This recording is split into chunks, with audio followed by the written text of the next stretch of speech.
दोस्तों, एक्ट्रेस फरहीन 90 के दशक में बॉलीवुड का जाना माना चेहरा थी।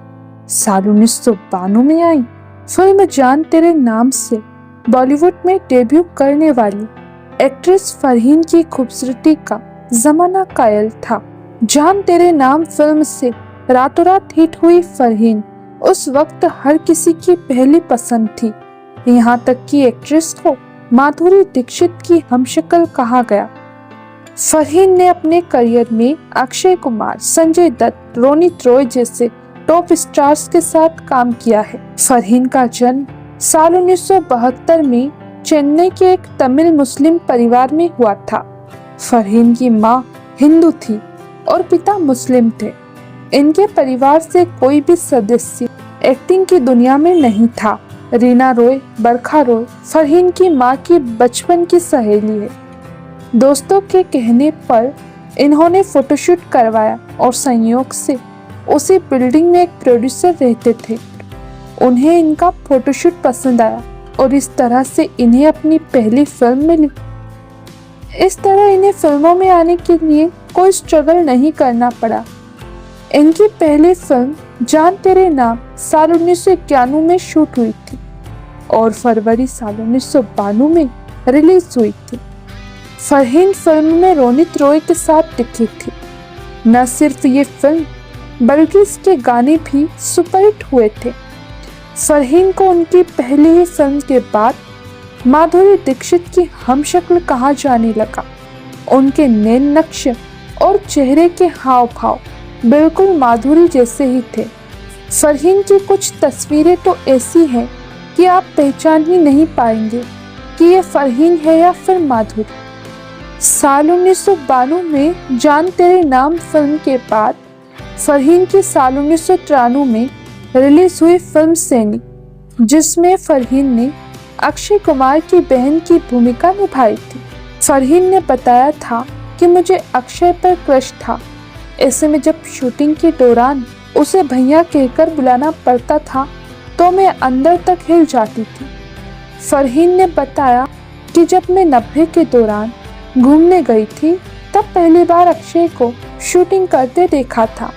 उनका गुड लुकिंग और हैंडसम चेहरा पसंद आया था। तभी से अक्षय कुमार के साथ काम करने का ख्याल आया था।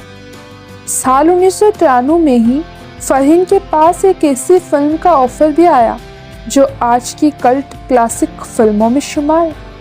फिल्म का नाम था बाजीगर। फिल्म में फरहीन को एक सपोर्टिंग किरदार दिया जा रहा था, लेकिन उन्होंने इस किरदार को रिजेक्ट कर दिया फिल्म कलाइगन के लिए। इस फिल्म में फरहीन के अपोजिट सुपरस्टार कमल हसन ने काम किया था। हालांकि बाजीगर के जिस किरदार को फरहीन ने ना किया उसे बाद में शिल्पा शेट्टी ने निभाया था। साल 1993 में फरहीन की एक और फिल्म आई, आग का तूफान, और फिर साल 1994 में फरहीन की फिल्म फौज आई और फिर साल 1995 में इन्हें अक्षय कुमार की हीरोइन बनने का मौका मिला फिल्म नजर के सामने में। फिर साल 1996 में संजय दत्त के साथ इन्होंने फिल्म अमानत में काम किया। इनकी पॉपुलैरिटी में इजाफा हो रहा था और शायद इसी के चलते इन्हें साउथ से भी ऑफर खूब आए। साउथ में भी इन्होंने कई फिल्मों में काम किया। फरहीन ने हिंदी के अलावा तमिल और कन्नड़ फिल्मों में भी काम किया। भले ही हिंदी सिनेमा में फरहीन को वो मुकाम हासिल नहीं हुआ, लेकिन साउथ सिनेमा में इन्हें एक अलग ही नाम से जाना जाने लगा। साउथ इंडस्ट्री में फरहीन को बिंदिया के नाम से जाना जाता है। फरहीन का करियर काफी बुलंदियों पर जा रहा था, लेकिन अचानक ही फरहीन ने फिल्मी दुनिया को अलविदा कह दिया। दरअसल फरहीन का दिल क्रिकेटर मनोज प्रभाकर पर आ गया था। दोनों ने इस प्यार भरे रिश्ते को शादी का रंग दे दिया। फिर क्या था, फरहीन सब कुछ छोड़ पिया के घर चली गई। पूर्व क्रिकेटर मनोज प्रभाकर और बॉलीवुड एक्ट्रेस फरहीन की पहली मुलाकात साल 1993 में हुई थी। फरहीन ने एक इंटरव्यू में बताया था कि मनोज और उनकी पहली मुलाकात साल 1993 में एक मुंबई के जिम में हुई थी। फरहीन ने आगे कहा था कि उस दिन हम दोनों के बीच सिर्फ नॉर्मल बातचीत हुई और अगले ही दिन मनोज ने उन्हें कॉफ़ी के लिए पूछा। इसके बाद हमारी बातचीत होने लगी और हमारी दोस्ती प्यार में बदल गई। शादी और निकाह को लेकर फरहीन ने इंटरव्यू में बताया था कि लोगों को लगता था कि मैं मनोज के संग लिव इन रिलेशनशिप में रहती थी, जबकि मुस्लिम लोग के हिसाब से साल 1994 में मनोज संग फरहीन का निकाह हो चुका था। लेकिन अगर हिंदू लोग के हिसाब से देखें तो हम लिव इन रिलेशनशिप में थे, क्योंकि मनोज प्रभाकर का तलाक नहीं हुआ था। साल 2008 में मनोज प्रभाकर का तलाक होने के बाद साल 2009 में फरहीन और मनोज ने हिंदू रीति रिवाज से शादी की।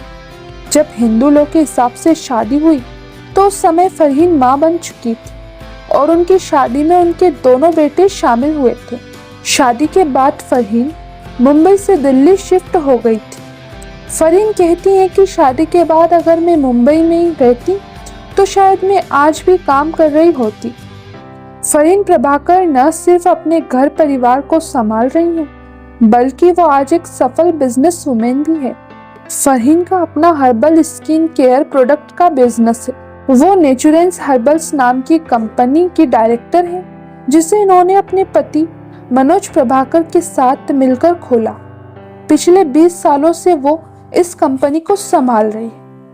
फरहीन प्रभाकर सोशल मीडिया पर काफ़ी एक्टिव रहती हैं और लेटेस्ट फोटो शेयर करती रहती हैं। फरहीन प्रभाकर नाम से इंस्टा पर उनका अकाउंट है। फिलहाल वो अपनी फैमिली लाइफ को एंजॉय कर रही और बिजनेस संभाल रही। हालांकि कई सालों तक फिल्मों में काम न करने के बाद फरहीन ने साल 2014 में फिर से एक बार हिंदी सिनेमा में वापसी करने की कोशिश की थी। उन्होंने अपनी डेब्यू फिल्म जान तेरे नाम के सीक्वल में काम करने का ऐलान किया था, लेकिन ऐसा हुआ नहीं। दरअसल उन्हें फिल्म में माँ का रोल ऑफर हुआ था, जिसे उन्होंने करने से इनकार कर दिया। इसके अलावा वो एक्टिंग की दुनिया में भी वापसी करना चाहती है। अभी फरहीन अपने लिए अच्छे किरदार की तलाश में है। अब उनके बच्चे भी बड़े हो गए हैं, इसीलिए वो फिल्मों में दोबारा काम कर सकती है।